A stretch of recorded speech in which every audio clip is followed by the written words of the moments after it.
नमस्कार दोस्तों, स्वागत है आपका पी फॉर पॉलिटी चैनल पे। और हम लेके चल रहे हैं आपकी यूनिट 1 पॉलिटिकल थ्योरी, जिसमें लास्ट टाइम हमने कंप्लीट कर लिया था मार्क्सिज्म को।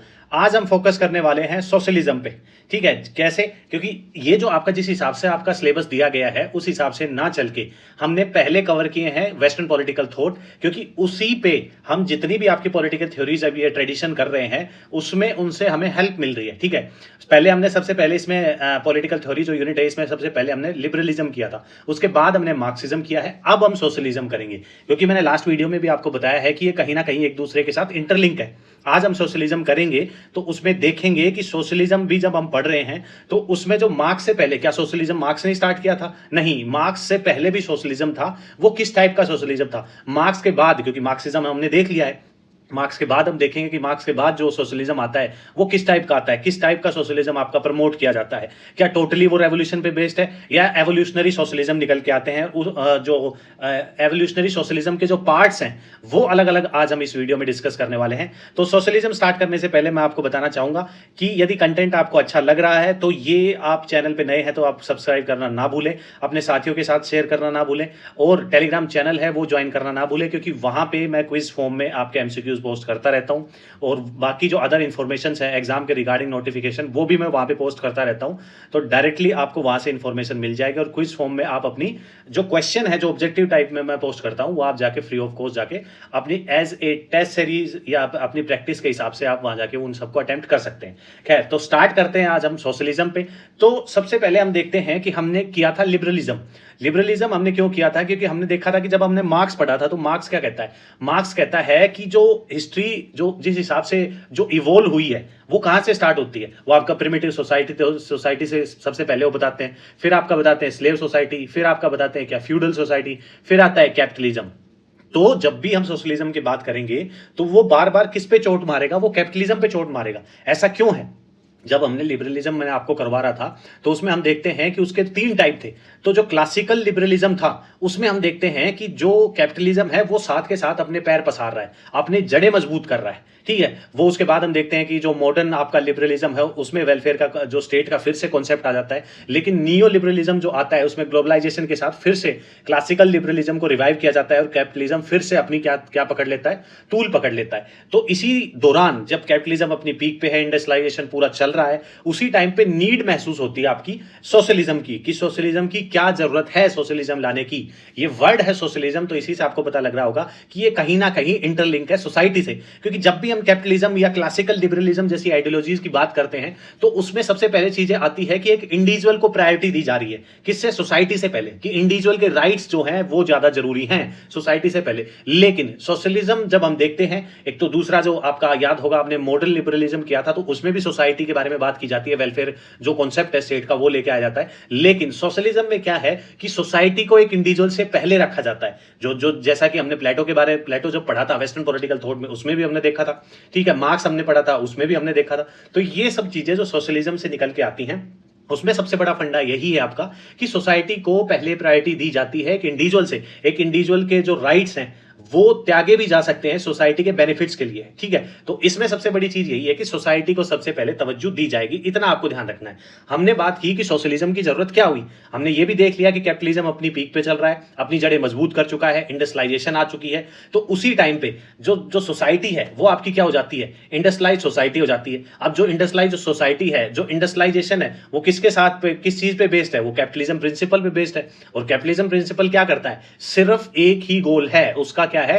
प्रॉफिट बनाना। उसकी वजह से ये जो मेन जो गोल है उसकी वजह से क्या होता है कि जो वर्कर जो इंडस्ट्रीज में काम कर रहे थे उनका एक्सप्लॉयटेशन स्टार्ट हो जाता है, उनको जो वेजेस है वो कम दी जाती है। इसकी वजह से सोसाइटी में क्या आ जाती है? इनइक्वालिटीज आ जाती है, क्योंकि प्राइवेट प्रॉपर्टी वाला कॉन्सेप्ट आ जाता है।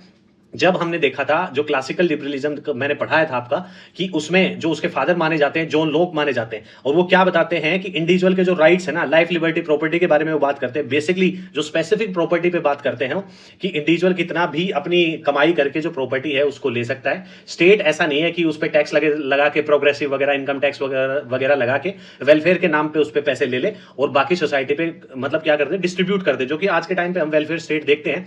क्योंकि नियो लिबरलिज्म हमने किया था इन दी एंड जब हम देखते हैं कि रिस्पॉन्सिबल कैपिटलिज्म आपका निकल के आता है, तो इसमें भी क्या है कि सोशल इनइक्वालिटीज राइज होने लगती हैं। वो क्यों राइज होने लगती हैं कि जो प्रॉपर्टी है ना, जो सोशली जो आपका जो कैपिटलिज्म की वजह से जो लोग क्या है कि अपने पास प्रॉपर्टी इकट्ठी कर रहे हैं, कुछ जो चुनिंदा लोग जो जिनकी इंडस्ट्रीज है, जिनकी फैक्ट्रीज हैं, जो मालिक हैं, उन्हीं के पास पैसा इकट्ठा होता जा रहा है। जो सोसाइटी से निकल के आते हैं, जो वर्कर क्लास है, उनका तो क्या हो रहा है, सिर्फ एक्सप्लॉयटेशन हो रहा है। इसकी वजह से सोशल इनइक्वालिटीज बढ़ती जा रही है सोसाइटी में। क्यों? क्योंकि अमीर है वो उतना ही अमीर होता जा रहा है, गरीब है वो उतना ही गरीब होता जा रहा है, क्योंकि उन पे कोई काम ही नहीं कर रहा है। इसलिए आपका क्या सोशलिज्म की नीड महसूस हुई।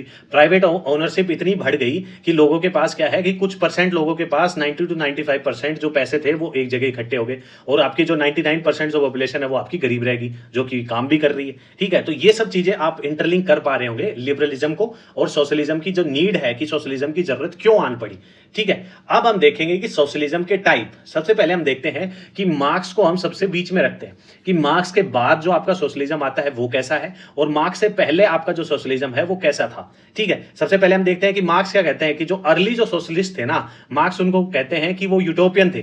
जो यूटोपियन जो वर्ड है, इसका मतलब क्या है कि एक ऐसे ख्याली पुलाव, ऐसे आइडियाज जो प्रैक्टिकली एप्लीकेबल ना हो, उनको बोलते हैं यूटोपियन आइडियाज। कि ऐसे आइडियाज जो कि यदि हम उसको प्रैक्टिकली इंप्लीमेंट करना चाहें तो वो प्रैक्टिकली इंप्लीमेंट ना हो पाए, बस एक ख्याली पुलाव सा लगे। ठीक है, यदि आप एक एग्जांपल से समझने की कोशिश करें कि यदि रूसो का डायरेक्ट डेमोक्रेसी का कॉन्सेप्ट आज इंडिया में लगाने की बात करते हैं हम, ठीक है, कि सबका पार्टिसिपेशन होना चाहिए, डायरेक्ट डेमोक्रेसी होनी चाहिए, तो ये एक यूटोपियन आइडिया होगा, क्योंकि 150 करोड़ के अराउंड आपकी पॉपुलेशन पहुंच रही है, तो कैसे सभी लोग डायरेक्ट पार्टिसिपेशन करेंगे।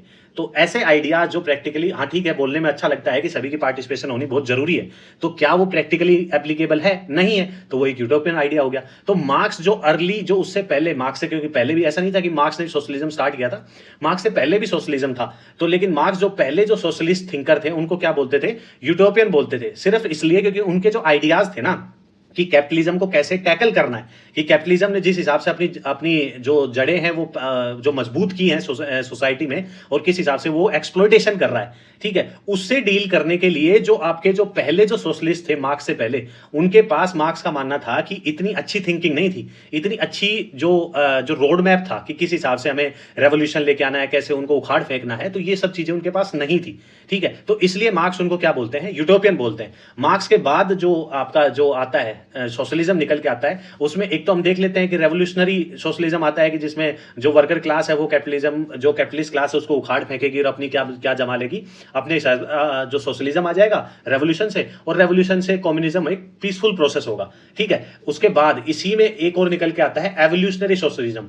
एवोल्यूशन का मतलब ये होगा कि एक जो ग्रेजुअली धीरे धीरे चेंजेस। अब रेवोल्यूशनरी सोशलिज्म में क्या है कि रेडिकल चेंजेस लाने की बात की जाती है, कि एकदम से आपका क्या होगा, रेवोल्यूशन किया जाएगा और जो कैपिटलिस्ट क्लास है उसको सोसाइटी से उखाड़ फेंका जाएगा और सोशलिज्म आपका सोशलिस्ट सोसाइटी बना दी जाएगी वर्कर के द्वारा। ठीक है, लेकिन एवोल्यूशनरी सोशलिज्म क्या करता है, इसके अलग अलग टाइप है। ये जो डायरेक्ट जो रेडिकल रेवोल्यूशन है, डायरेक्ट रेवोल्यूशन है, उसका सपोर्ट नहीं करता। इसमें अलग अलग टाइप के आपके सोशलिज्म जो अलग अलग कंट्रीज अपनाती हैं। ठीक है, इसलिए जो एवोल्यूशनरी सोशलिज्म में क्या है कि आपके रिविजनिज्म भी आता है, जर्मन सोशल डेमोक्रेसी भी आती है, गिल्ड सोशलिज्म आता है, फेबियनिज्म आता है, आपका सिंडिकलिज्म आता है। ठीक है, और इन्हीं जो एवोल्यूशनरी सोशलिज्म था, इसी से कहीं ना कहीं जो हमारे पहले जो प्राइम मिनिस्टर थे नेहरू जी, वो भी जो फेबियन जो सोशलिज्म था इससे इंस्पायर्ड थे। क्यों? क्योंकि जो फेबियन जो सोशलिज्म है ना, ये मार्क्स, ये बसरते सोशलिज्म जो आइडियोलॉजी है उसका पार्ट है, एवोल्यूशनरी सोशलिज्म का पार्ट है, लेकिन फेबियनिज्म यदि आपसे पूछा जाए तो ये सबसे फारदेस्ट जो मार्क्स के जो रेडिकल आइडियाज थे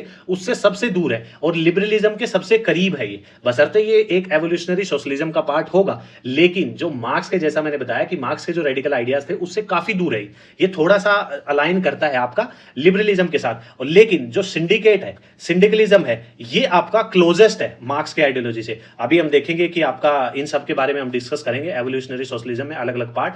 अभी के लिए सिर्फ इतना देखना है कि मार्क्स से पहले आपके सोशलिस्ट जो थे उनको यूटोपियन को क्यों कहा गया था। ठीक है, और मार्क्स के बाद जो आपके जो सोशलिस्ट निकल के आते हैं, जिसमें रेवोल्यूशनरी है वो जो मार्क्सिज्म में ही हमने पढ़ लिए थे। ठीक है, और एवोल्यूशनरी सोशलिज्म आज हम सोशलिज्म में आज हम कंप्लीट कर लेंगे। मार्क्स बेसिकली मैंने आपको बताया कि मार्क्स जो अर्ली जो आपके सोशलिस्ट थे उनको यूटोपियन बोलते थे। इसमें जो थिंकर आपके जो इंपॉर्टेंट है वो साइमन है, चार्ल्स फोरियर है और रॉबर्ट ओवन है। इनके बारे में, इनको जो रॉबर्ट ओवन है, इनको तो जो यूरोप का क्या फादर ऑफ कोऑपरेटिव मूवमेंट भी बोला जाता है, कि यदि आपसे डायरेक्टली क्वेश्चन पूछा भी जाए कि यूरोप के फादर ऑफ कोऑपरेटिव मूवमेंट कौन है, तो वो रॉबर्ट ओवन होंगे। ठीक है, ये भी आपके क्या थे, जो अर्ली सोशलिस्ट थे, लेकिन इनको जो ये अपने आप में क्या थे, एक टेक्सटाइल मैन्युफैक्चरर थे।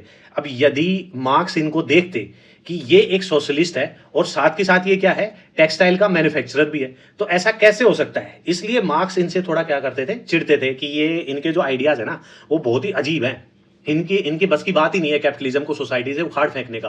क्योंकि रॉबर्ट ओवन अपने आप में एक जो टेक्सटाइल मैन्युफैक्चरर थे, तो अब यहाँ पे यदि मार्क्स उस चीज को देखता तो मार्क्स क्या कहता है कि सोसाइटी में जो फैक्ट्रीज हैं, वहां पे जो वर्कर हैं उनका क्या हो रहा है, एक्सप्लॉयटेशन हो रहा है, और वो कर कौन रहे हैं, मालिक कर रहे हैं, जो टेक्सटाइल फैक्ट्रीज वगैरह जो भी है उनके मालिक कर रहे हैं। यहाँ पे रॉबर्ट ओवन भाई साहब जो अर्ली सोशलिस्ट थे वो खुद ही एक टेक्सटाइल मैन्युफैक्चरर थे, तो मार्क्स इनको देखते तो वो बिल्कुल भी पसंद ना करते। इसलिए वो इनको ज्यादातर इस एग्जाम्पल से आप समझ गए होंगे कि उनको क्या बोलते हैं, वो यूटोपियन बोलते हैं, कि आपके आइडियाज है उनसे कैपिटलिस्ट हिलेगा भी नहीं सोसाइटी में, जो हिलेगा वो किससे हिलेगा, रेवोल्यूशन से हिलेगा। लेकिन उसके साथ साथ आपके एवोल्यूशनरी सोशलिज्म भी निकल के आता है।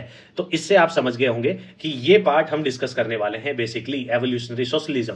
ठीक है, इस पार्ट में। लेकिन उससे पहले हम देख लेते हैं, डिफरेंस देख लेते हैं आइडियोलॉजी में, जो अर्ली सोशलिस्ट थे और जो मार्क्स के बाद सोशलिस्ट आए। अब कुछ लोगों के दिमाग में आएगा कि हम मार्क्स को ही बीच में क्यों ले रहे हैं, मार्क्स के बाद सोशलिज्म, मार्क्स से पहले सोशलिज्म, कोई और थिंकर ले लेते। नहीं, क्योंकि सोशलिज्म और कम्युनिज्म के बारे में जब भी हम बात करते हैं तो एक बड़ा चेहरा निकल के आते हैं, कार्ल मार्क्स। इसलिए उसको एक पॉइंट रखा जाता है कि इनके बाद, इनके आइडियाज देने के बाद, इनकी इतनी अच्छी थ्योरी देने के बाद कम्युनिज्म सोशलिज्म, बशर्ते काफी थिंकर बताते हैं उसमें ड्रॉबैक हैं, लेकिन इस इतनी बड़ी थ्योरी देने के बाद, अपनी राइटिंग्स देने के बाद वो एक प्रोमिनेंट चेहरा बन जाते हैं। इसलिए देखा जाता है कि उनसे पहले सोशलिज्म कैसा था और सोशलिज्म उनके बाद कैसा था। इसलिए हमें जानना है कि जो अर्ली जो सोशलिस्ट थे मार्क्स से पहले और मार्क्स के बाद जो सोशलिज्म आया, उसमें जो आइडियोलॉजिकल डिफरेंस क्या था। तो जो अर्ली सोशलिस्ट है उसमें हमने देखा कि यूटोपियन सोशलिज्म है, जिसमें हमने फोरियर ओवन के बारे में मैंने आपको बता दिया कि उनके आइडियाज इस हिसाब के थे कि वो यूटोपियन थे, वो प्रैक्टिकली आपका एप्लीकेबल करना चाहें, क्योंकि वो फोकस करते हैं आइडियल सोसाइटी पे।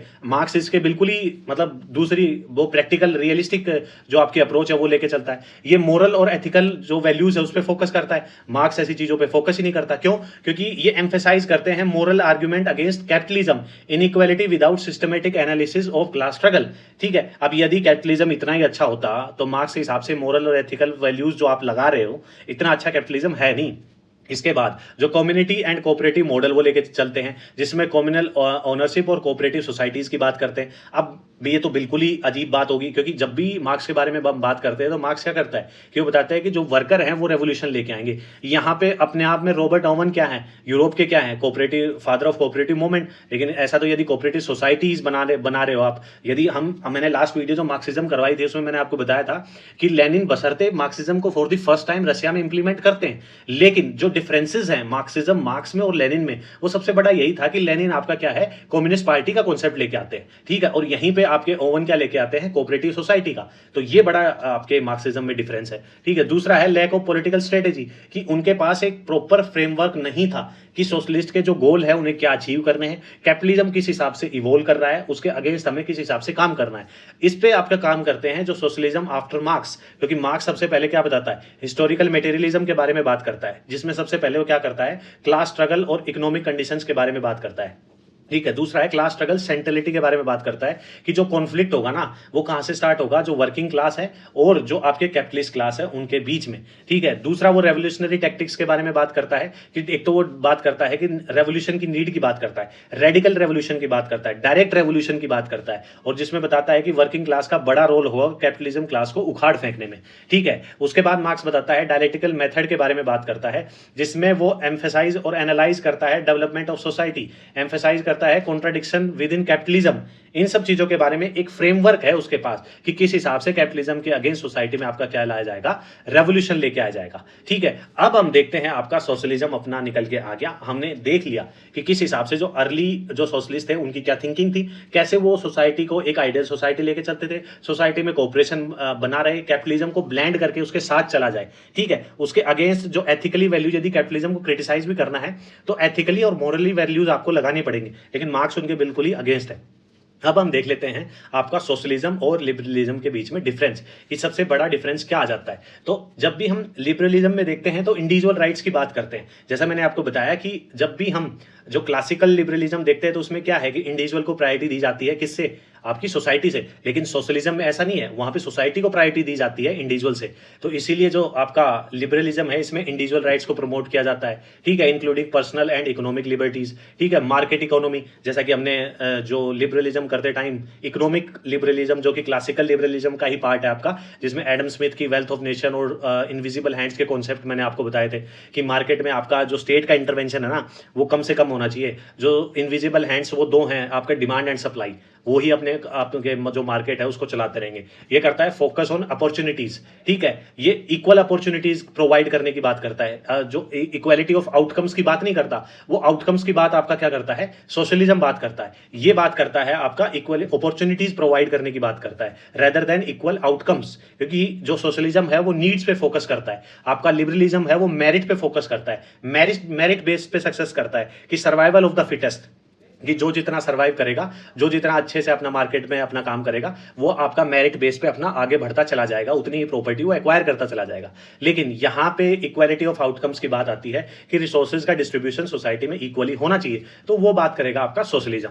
लिमिटेड गवर्नमेंट की बात, जैसे हमने देखा था कि क्लासिकल लिबरलिज्म पढ़ाते टाइम मैंने आपको बताया था कि वो कहते हैं कि स्टेट का तो इंटरवेंशन ही बहुत कम होना चाहिए, इंडिविजुअल को ज्यादा से ज्यादा राइट्स प्रोवाइड करने चाहिए, ठीक है, तो वो लिमिटेड गवर्नमेंट की बात करते हैं। थॉमस पेन की जो स्टेटमेंट है वो आपको याद आ रही होगी कि state is a necessary evil, ठीक है, ठीक है, उसका जो लॉ एंड ऑर्डर मेंटेन करने के लिए स्टेट की जरूरत है, लेकिन उसका इंटरवेंशन नहीं चाहिए हमें, ठीक है। ये फोकस करते हैं आपका इंडिविजुअल राइट्स और मेंटेन ऑर्डर, और प्रमोट करते हैं आपका इक्वालिटी ऑफ अपॉर्चुनिटी। जैसे मैंने बताया कि ये इक्वालिटी ऑफ अपॉर्चुनिटी और मेरिट बेस्ड सिस्टम पे फोकस करते हैं। इक्वालिटी ऑफ आउटकम्स पे फोकस कौन करता है, सोशलिज्म फोकस करता है।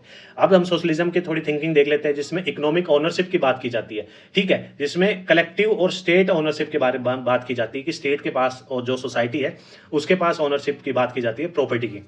फोकस ऑन इक्वालिटी, जिसमें आपका सोशियो इकोनॉमिक इक्वालिटी आता है, ठीक है। जब भी हम लिबरलिज्म में बात करेंगे तो फर्स्ट जनरेशन राइट, ये आप नोट डाउन कर सकते हैं कि जब भी जो सेकंड जनरेशन जो राइट्स हैं वो आपके सोशियो इकोनॉमिक राइट्स हैं, ठीक है, और जो फर्स्ट जनरेशन राइट्स हैं आपके वो सिविल एंड पॉलिटिकल राइट्स हैं, जैसे कि फंडामेंटल राइट्स, और जो सोशियो इकोनॉमिक राइट्स है जो सेकंड जनरेशन राइट है ये आपके जैसे DPSP, directive principle of state policies, ये आप नोट डाउन कर सकते हैं। काफी बार एग्जाम में आपसे पूछा भी गया है कि फर्स्ट जनरेशन राइट्स कौन से हैं, सेकंड जनरेशन राइट कौन से हैं, मैच द फॉलोइंग में भी आपसे पूछा गया है। खैर, अब हम आगे देखते हैं कि इसमें रोल ऑफ द स्टेट। अब सोसाइटी है, सोशलिज्म है, तो यहाँ पे स्ट्रॉन्ग रोल होगा ना स्टेट का। अब यहीं पे यदि हम लिबरलिज्म के बारे में बात कर रहे होते तो स्टेट का इंटरवेंशन बहुत कम हो जाता है, वहां इंडिविजुअल को मैक्सिमम आपका फ्रीडम प्रोवाइड की जाती है। लेकिन सोशलिज्म के बारे में बात कर रहे हैं तो स्टेट का क्या है, आपका इंटरवेंशन बढ़ जाता है, ठीक है। अब आते हैं कलेक्टिव वेलफेयर का कॉन्सेप्ट, क्योंकि वेलफेयर जब हम देखते हैं कि क्लासिकल लिबरलिज्म के बाद जो आपका मॉडर्न आपका लिबरलिज्म निकल के आता है, जिसके फादर टीएच ग्रीन है, ठीक है, वो भी तो इसी के बारे में बात करते हैं, वेलफेयर स्टेट का, और ये भी बात कर रहे हैं आपका कलेक्टिव वेलफेयर का,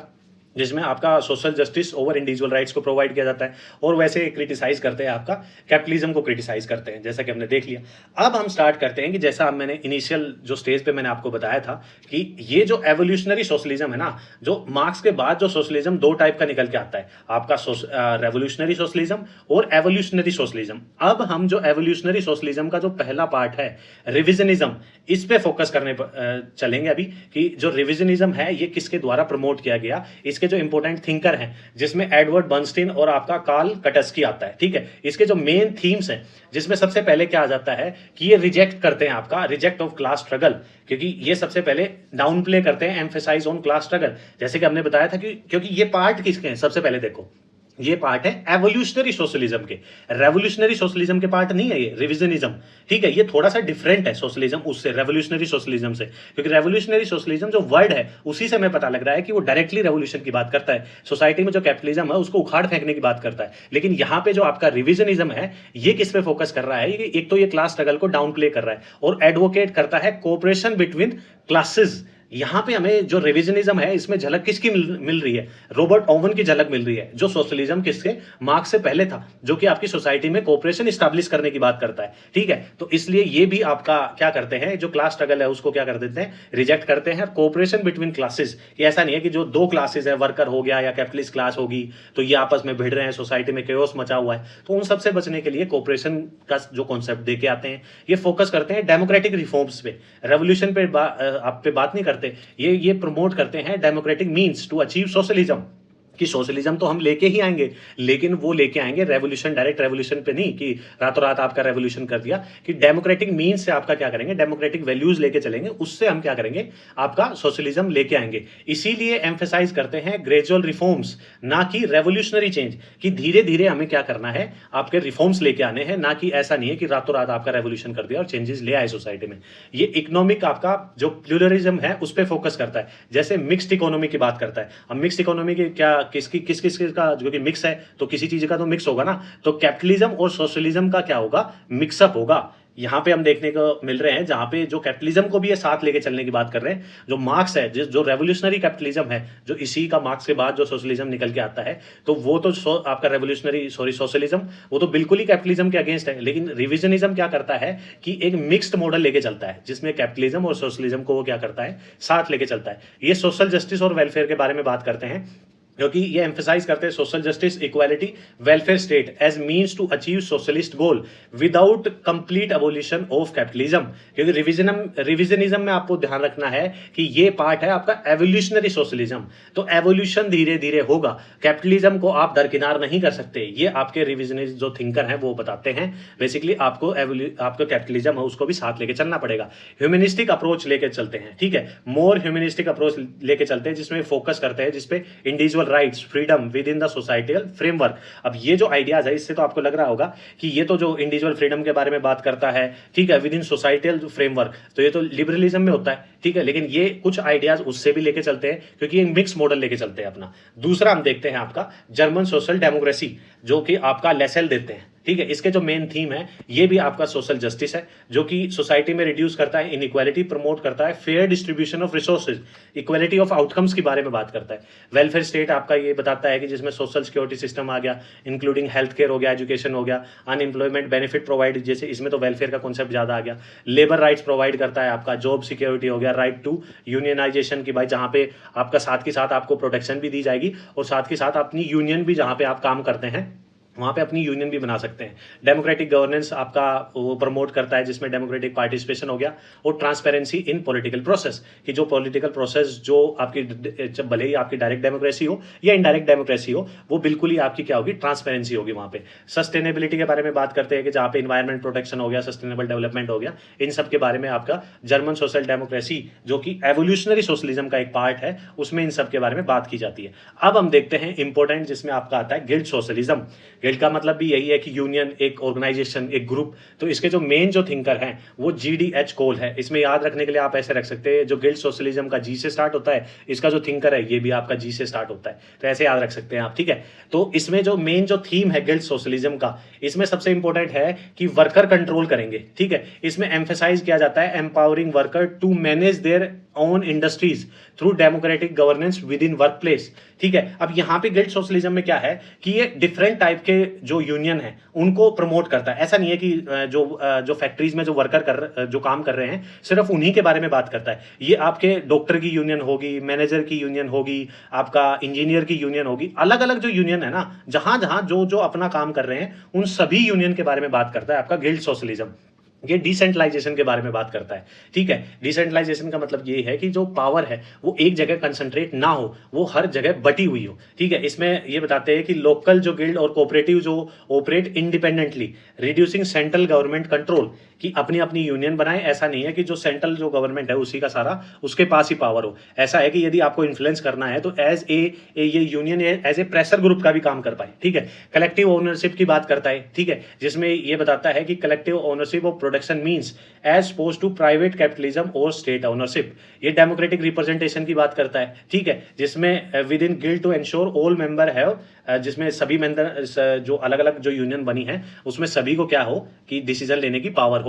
सोशो इकोनॉमिक राइट्स के बारे में बात करता है, क्योंकि सोशलिज्म है तो सोशो इकोनॉमिक राइट्स के बारे में तो बात करेगा ही करेगा, ठीक है। डीपीएसपी इसका परफेक्ट एग्जांपल है, directive principle of state policy, ठीक है, जिसमें आपका एलिमिनेट करता है कि जो सोसाइटी में इनइक्वालिटी है और प्रमोट करता है आपका economic equality among workers, integration of work and community, जिसमें जो community and cooperation among workers, कि जहां वर्कर आपके जो डॉक्टर हो गए या फिर जो आपकी फैक्ट्रीज में काम कर रहे हैं या फिर इंजीनियर हो गए, वो कहीं भी काम कर रहे हो, उनकी जो कोऑपरेशन है कम्युनिटी में उसको बढ़ाने की बात करता है। Linking economic activities to social responsibility के बारे में बात करता है।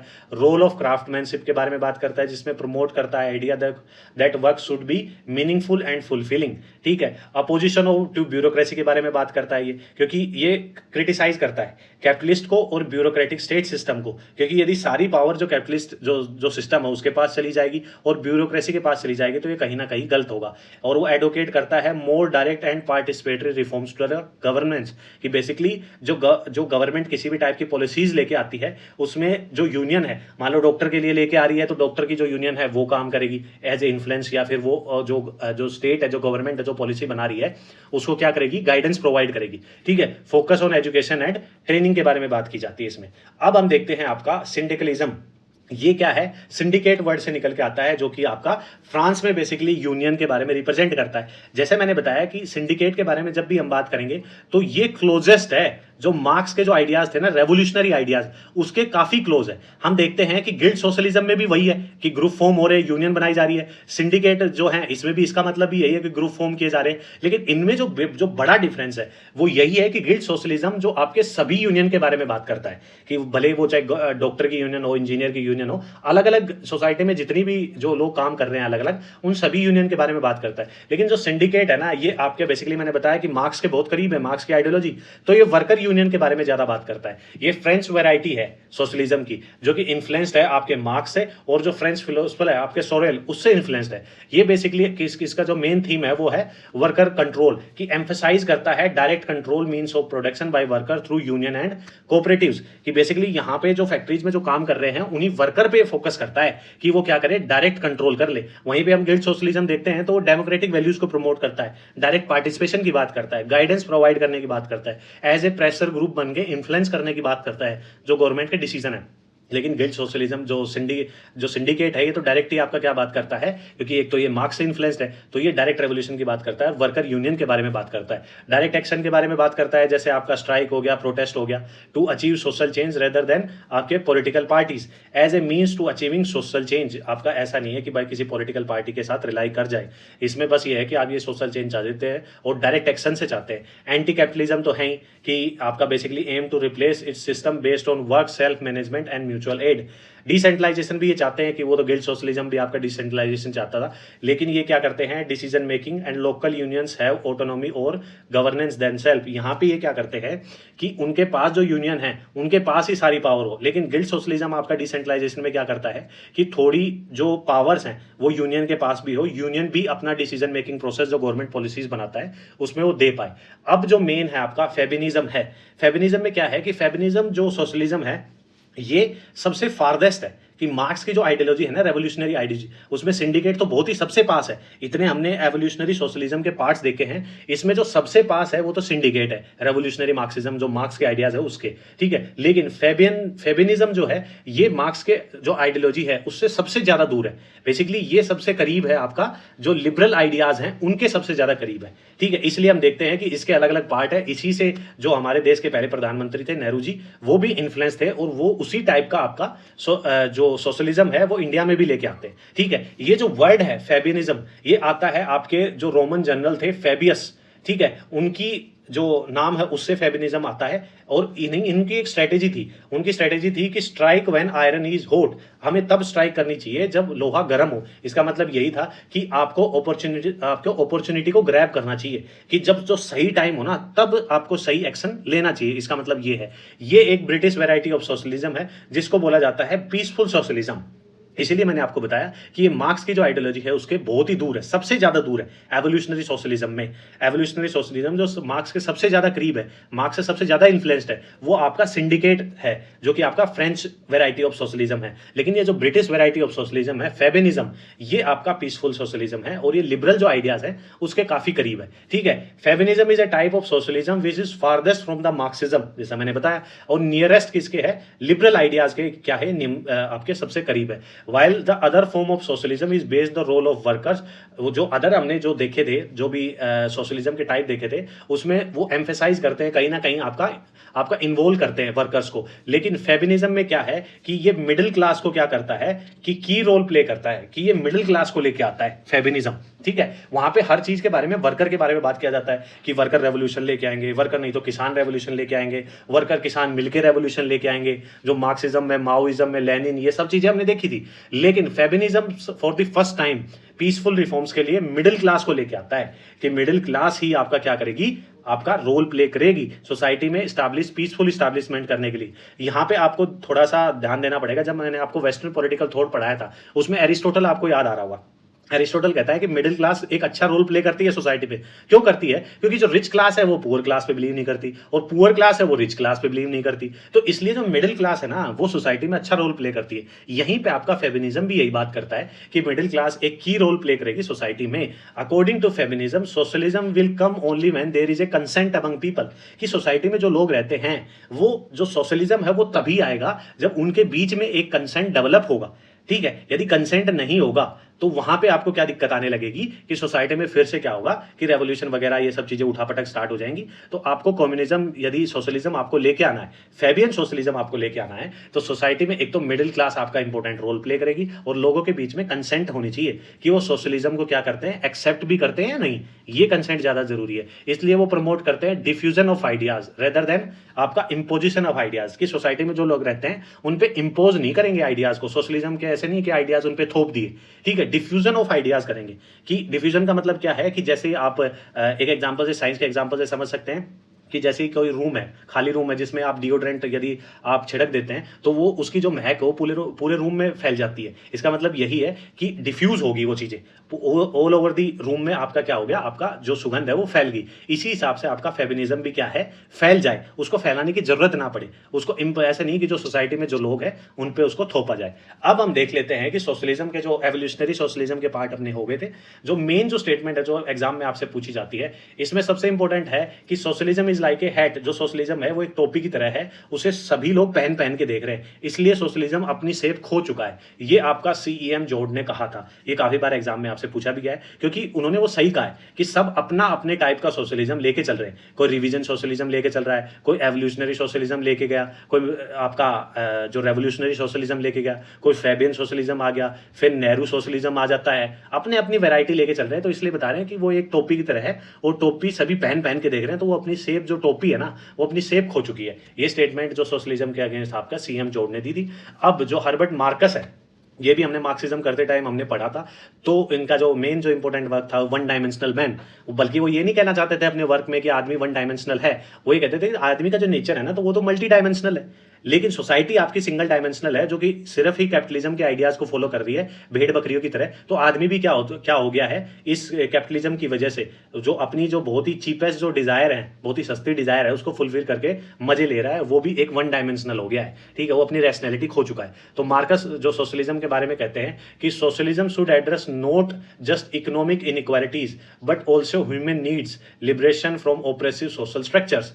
कि इन सब के बारे में बात करता है कि जो आपका सोशलिज्म है उसका मतलब यही नहीं है कि वो जो इकोनॉमिक इनइक्वालिटी है उसी को एड्रेस करे, बल्कि जो ह्यूमन की नीड्स है और जो ऑप्रेसिव सोशल स्ट्रक्चर जो बनी हुई है सोसाइटी में आपकी कैपिटलिज्म है, कि किस हिसाब से उन्होंने जो उपभोक्तावाद इतना बढ़ा दिया है कि लोग सिर्फ उसी चीज के पीछे पड़े हुए हैं। तो ये मार्क्सिज्म आपका हर्बर्ट मार्कस है, ये आपके सोशलिज्म की स्टेटमेंट देते हैं। ठीक है, तो यहाँ पे अपना सोशलिज्म अपना कंप्लीट होता है, जिसमें मैंने आपको थोड़ा बहुत डिस्कस किया था जो मार्क्स से पहले जो सोशलिस्ट थे, स्पेशली रॉबर्ट ओवन, उनको क्यों कहा जाता है कि वो यूटोपियन आइडियाज लेके चलते हैं, मार्क्स उनको यूटोपियन सोशलिस्ट बोलते हैं। फिर मार्क्सिज्म तो हमने कर ही लिया था लास्ट टाइम। उसके बाद जो एवोल्यूशनरी सोशलिज्म है वो थिंकर हमने आज अपने कंप्लीट जो टाइप्स है सोशलिज्म के वो कंप्लीट कर लिए हैं। तो यदि कंटेंट आपको अच्छा लगा है तो कमेंट बॉक्स में यस लिख सकते हैं। ठीक है, और यदि कुछ और मतलब एडवांस यदि आप चाहते हैं कि और कंटेंट अच्छा हो तो उसके फीडबैक कमेंट बॉक्स में देना ना भूलें।